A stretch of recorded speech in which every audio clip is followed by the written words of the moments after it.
Hello guys, I am Himanshi Verma from Indian student group.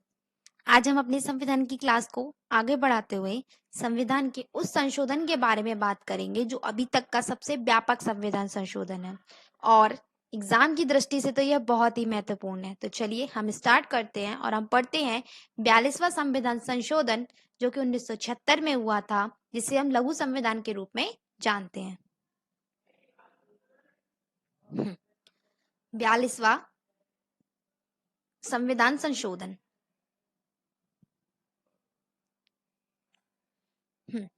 42वां संविधान संशोधन जिसे हम लघु संविधान के रूप में भी जानते हैं। तो इस संविधान संशोधन में प्रस्तावना में 3 नए शब्दों को शामिल किया गया था। वह थे समाजवादी, धर्मनिरपेक्ष और अखंडता। आप धर्मनिरपेक्ष की जगह कहीं कहीं पंथ निरपेक्ष भी देखने को आपको मिल सकता है।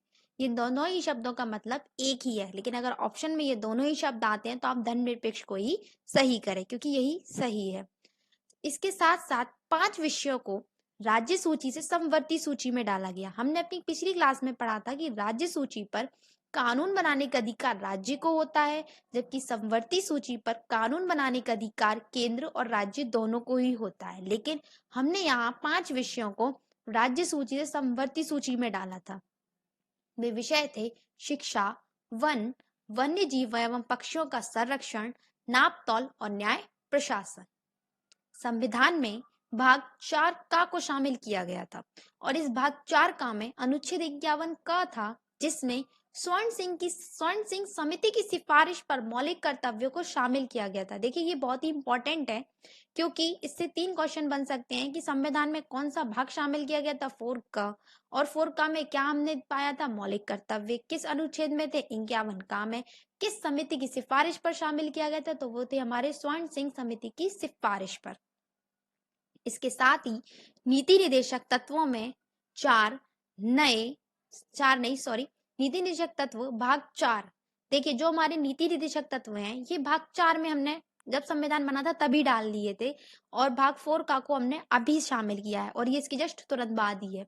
तो भाग 4 में तय 3 नए नीति निर्देशक तत्वों को शामिल किया गया था। नीति निर्देशक तत्व जो कि भाग 4 में आते हैं, इसमें 3 नए नीति निर्देशक तत्वों को शामिल किया गया था।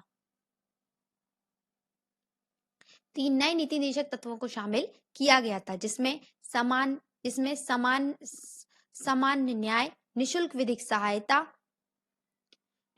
सहायता जो 39 क में शामिल था, उद्योगों के प्रबंध में कर्मकारों का भाग लेना ये 43 का में शामिल था, और पर्यावरण का संरक्षण तथा संवर्धन और वन संरक्षण ये हमारे 48 क में शामिल था। मैं यहाँ लिख देती हूँ।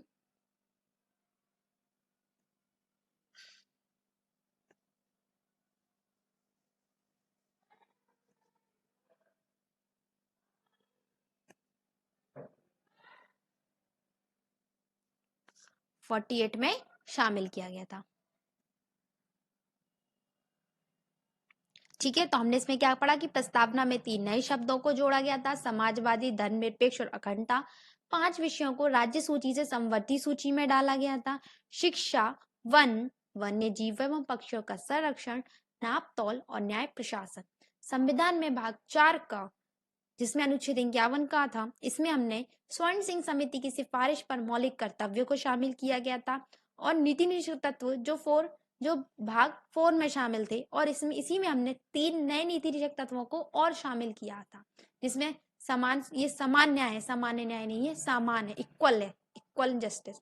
तो समान न्याय, निशुल्क विधिक सहायता यानी समान न्याय होगा, निशुल्क विधिक सहायता दी जाएगी। कोई व्यक्ति है जो विधिक सहायता नहीं ले पा रहा तो उसको निशुल्क दी जाएगी, इसे हमने 39 क में डाला था। उद्योगों के प्रबंध में कर्मकारों का भाग लेना 43 क, और पर्यावरण का संरक्षण तथा संवर्धन और वन संरक्षण ये 48 क में शामिल किया गया था, 48 में। ठीक है।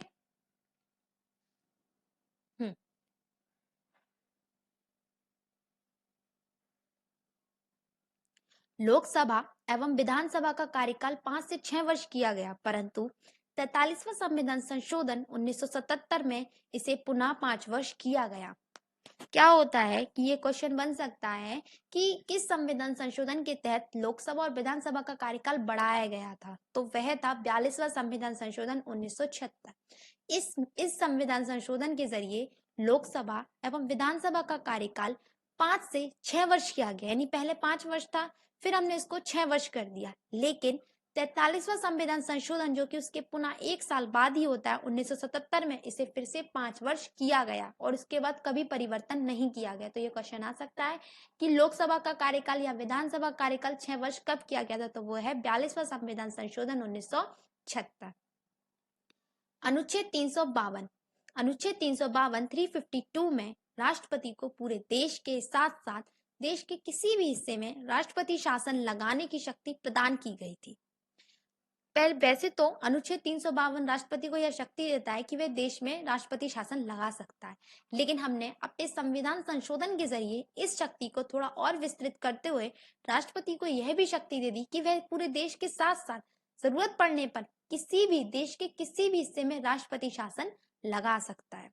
356 में जहाँ पे राज्यों में शासन लगता था, वहां राज्यों में आपात घोषणा के कार्यकाल को राज्य में आपातकाल की घोषणा के कार्यकाल को एक बार में 1 वर्ष तक बढ़ाने का परिवर्तन किया गया।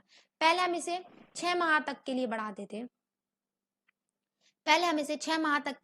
थे लेकिन अब हमने इसकी अवधि को 1 वर्ष कर दी गई। यानी अगर हमें आपातकाल को बढ़ाना है और इसकी घोषणा करनी है तो हम उसे अधिकतम समय 1 वर्ष तक के लिए बढ़ा सकते हैं। और संसद को यह भी कहा गया कि वह तय कर सकती है कि लाभ का पद क्या होगा। लाभ का पद, तो संसद के सदस्य बनने के लिए कुछ योग्यताएं होती हैं, तो उन योग्यताओं में एक योग्यता यह भी होती है कि आप किसी भी लाभ के पद पर ना हो। तो वही लाभ के पद का निर्धारण कौन करेगी? संसद, की किस पद को लाभ का पद माना जाएगा और किस पद को नहीं। संविधान में भाग 14 का शामिल किया गया। अभी हमने भाग 4 का को शामिल किया था और अब हमने भाग 14 का को शामिल किया गया, जिसमें सिविल सर्वेंट्स के लिए न्यायाधिकरणों की स्थापना की गई थी और इसके साथ ही केंद्र को किसी भी राज्य में कानून एवं व्यवस्था बनाए रखने के लिए सैन्य बल भेजने की भी शक्ति दी गई। यानी कि अगर केंद्र को लगता है कि किसी राज्य की प्रशासनिक व्यवस्था या सामाजिक व्यवस्था बिगड़ रही है और राज्य कुछ नहीं कर पा रहा है, तो केंद्र अपनी इस शक्ति का प्रयोग करते हुए उस राज्य में अपने सैन्य बल को भेज सकता है। इसके साथ ही हमारे ये संविधान संशोधन खत्म होता है और हमने अपने संविधान संशोधन में, वैसे तो ये संविधान संशोधन काफी इम्पोर्टेंट है, 42वां लघु संविधान संशोधन भी हम इसे बोलते हैं, काफी इम्पोर्टेंट है ये।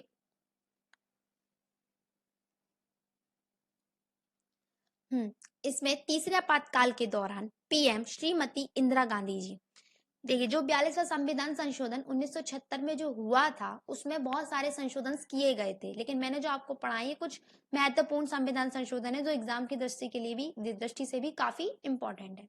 तो ये कब संविधान संशोधन जब हुआ था 1976 में, तब तीसरा आपातकाल चल रहा था।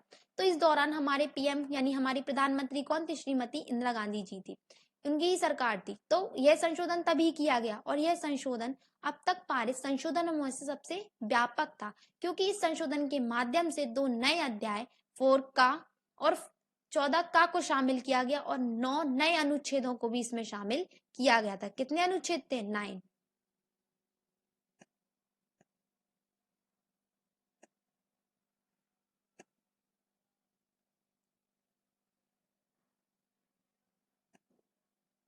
नौ नए अनुच्छेदों को शामिल किया गया था तथा 52 अनुच्छेदों में संशोधन किया गया था। कितने?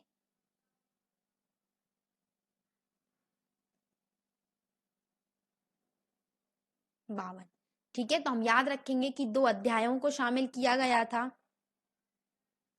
जो कौन कौन से थे? 4 का, जिसमें हमारे मौलिक कर्तव्य हैं, और किया गया था 14 का। 14 का सिविल सर्वेंट्स के लिए न्यायाधिकरणों की स्थापना की गई थी। 9 नए अनुच्छेदों को शामिल किया गया था, 52 अनुच्छेदों में संशोधन किया गया था। इसलिए 42वें संविधान संशोधन को लघु संविधान के रूप में जाना जाता है। आई होप आपको ये क्लास पसंद आई होगी, इसलिए लाइक कीजिए, सब्सक्राइब कीजिए और शेयर कीजिए। अगर आप संविधान की क्लास को कंटिन्यू करते हैं तो आपके संविधान से रिलेटेड सारे डाउट्स क्लियर हो जाएंगे और आपको संविधान भी काफ़ी अच्छा लगने लगेगा। चलिए ठीक है, थैंक यू। जय हिंद, जय भारत।